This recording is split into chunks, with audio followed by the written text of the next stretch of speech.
Hi guys, it's Amy from Nail Polish Baby 90 and welcome to today's video. Today is going to be a swatch and review of the OPI Alice Through the Looking Glass collection. I picked this collection up from eBay and I will link down below the seller that I used. I did get them shipped from America and my service overall was pretty good. They emailed me and said they were going to be shipping in 2 different packages to comply with Royal Mail or something, they said, so that was fine, but they didn't tell me that they sent them a couple of days apart. So I got my first one in a week after they'd said the dispatch notice came, and then I had 2 days where I didn't get anything, so I messaged them and they said, oh no, we've sent them out 2 days after each other. So then on the 3rd day, a week after they sent that package, it then arrived. So if you do ship from them, just bear that in mind, that they don't send them out on the same day, or they didn't in my case, but they arrived in one piece. I didn't have to pay customs charges. Overall, I'm pretty happy with the service. So the Alice Through the Looking Glass collection is a follow-up to the original Alice in Wonderland collection that they came out, which is now so highly coveted, which had absolutely Alice, Mad as a Hatter. I think that was only like a 5-piece collection, I want to say. I don't own any, so I can't comment on it too much, but with the release of the new film coming out by Tim Burton, they obviously decided to work together again. So there are 8 polishes. There are like 4 more bright, 4 more like pastel, and there was 1 limited edition extra polish that came in a separate box, which would make the 9-piece, but I decided not to pick that one up. Personally, when I looked at it, I didn't really like it at all. It was a sort of like greyish colour. It reminded me of I Have a Herring Problem, also by OPI, and it just didn't look very nice. I wouldn't have bought it, and I didn't want to buy it for the purpose of having all of them for this collection, because I thought most people are going to only pick up from the 8. If that makes sense, we're going to start with the bright ones. So the first one is a classic bright like blue colour. You need this for the Alice in Wonderland because in the Disney Alice anyway, Alice wore a dress in this shade, so I completely understand the reasoning for this colour. This is quite a dupeable, I should have said what this is called. This is called Fearlessly Alice, and this is quite a dupeable shade. You probably don't need this if you've got some other nail polishes in a similar colours. The only thing, I couldn't think of anything that was similar from OPI, but I did have a few from other brands that were similar. So Butter London Kex is similar, Essie Strut Your Stuff is similar, and China Glaze Sunday Fun Day are similar. So if you have those, you might not necessarily need this one, but this is a really nice polish. Quite a lot of the like brights from this collection were almost opaque in one coat. So they're all these, the first 3 that I'm going to show you are all 1 to 2 borders on how you apply them, but they can be opaque in just one if you get it just right applied. So the first one is Fearlessly Alice.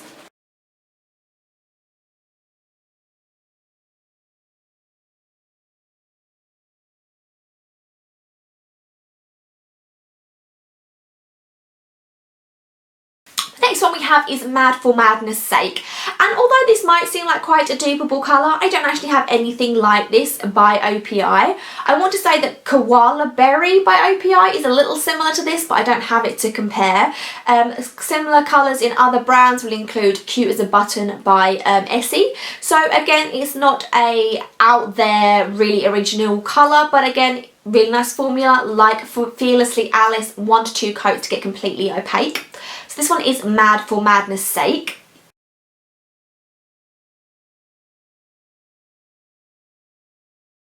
Next up in the brights we have Having a Bad Head Day, and this is a beautiful bright bluish toned red.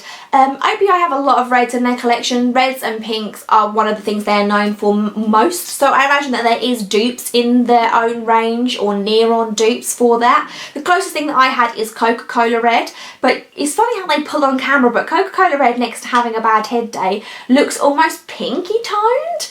So Having a Bad Head Day is definitely darker and more different than I thought it would be, so that's the closest in my collection. Really nice formula, really nice red. If you don't have a red in this shade, pick this one up.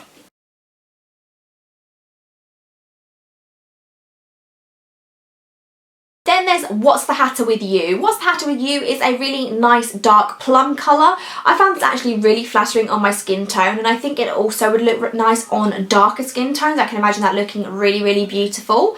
I have something similar in my collection from OPI, and this is Get Cherried Away from the Coca-Cola collection. So Get Cherried Away, What's the Hatter with You. They're close enough that I wouldn't say that you needed both. Get Carried Away is a few drops of white lighter. I'm kind of looking in the viewfinder thinking, are they?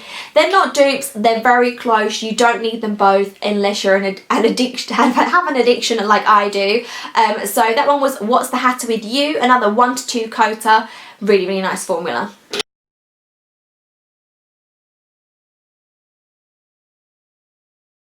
So those 4 brights in this collection have really, really impeccable formulas, and if you don't have anything similar like I mentioned, I would definitely grab those because they are really nice, or just get them if you want to, because sometimes you just need them. I'm then going to talk to you about the weird one to break this one up, and this one is called a Mirror's Escape. Now this is a really, really strange polish. It's a gold base with a ton of smaller glitter in there, and the smaller glitter is matte silver or matte white. I keep going in between. It might be a mix of both. It's one of those weird polishes that OPI seems to be coming out with recently, like they did, I think it was Take a Left on Bourbon. Was that the one from the New Orleans collection that was weird, where it was like silver with bumpy glitter in it? I don't really know what effect they're going for, but they just keep bringing out one odd one in every collection, but I don't get it.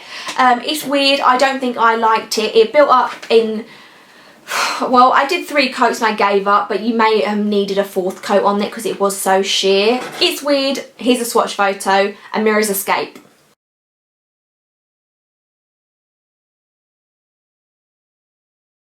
On to the lighter 3, I have I'm Gown for Anything, which is a beautiful, I think depending on what skin tone you are and what you hold this up against, it would look different in every light, because this is almost like a pink, it's almost a purple, it's really in between there. I have something similar in my collection, which is Steady As She Rose. They are near on. I would say that I'm Gown for Anything is maybe 1 drop more purple, but they are very similar, and I know that quite a lot of people want to get their hands on this from the Pirates of the Caribbean collection, so I would say I'm Gown for Anything is a similar polish. This one I got opaque in 2. Really, really, really love this tone of purple. It's similar to Light as Air, which is one of my favourite China glazes of all time. So really like that polish.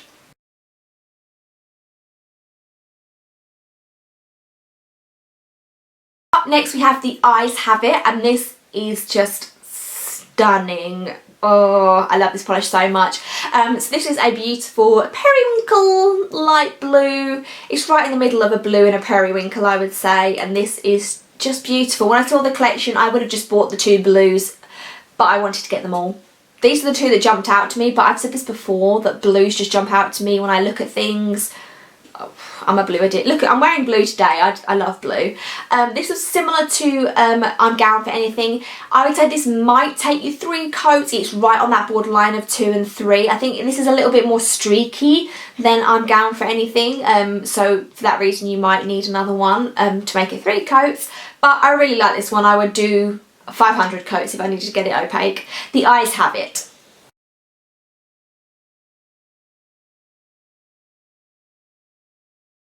And finishing us up is Oh My Majesty, and I really, really like this one. I'll talk more about my favourites in a minute, but this is my favourite. This is a really unique polish. It is a white base with a ton of red, and it's red and kind of like a pearlescent shift to it.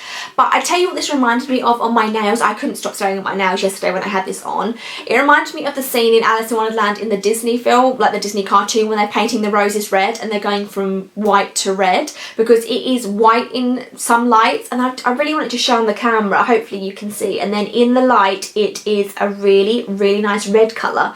I have nothing like this in any collection that I own from any brand. It's completely unique. I got this opaque in 3 coats. It was slightly streaky. It did definitely need that 3rd one, not for opacity but just for streakiness. So this one is Oh My Majesty from OPI.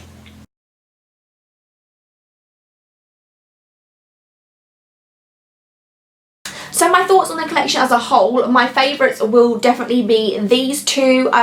I did really like the other blue, Fearlessly Alice, where is it? But it's just quite a dupeable colour, so I don't really feel I can give it to it. But if you're going to pick up 2, pick up the Eyes Have It and Oh My Majesty. I really, really love those 2 so much.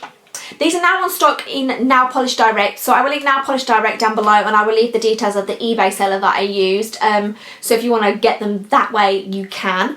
As for our collection as a whole, I'm pretty much going to say the same as Miss Holly Berry's, as in, for the world that, like, especially on film that Tim Burton creates for these films, you could have gone so much wilder with the colours, and this is the OPI Brights collection for the summer, I believe, and that's what I've been told anyway.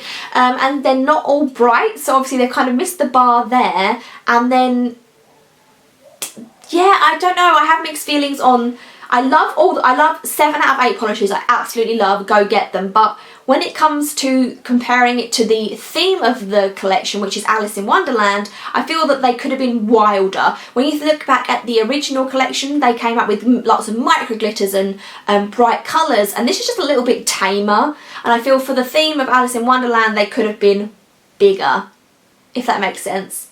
But that sounds really negative, because I did really love the collection and I don't really like them, but I'm going to agree with Holly, they could have gone a bit wilder with their choices of colours.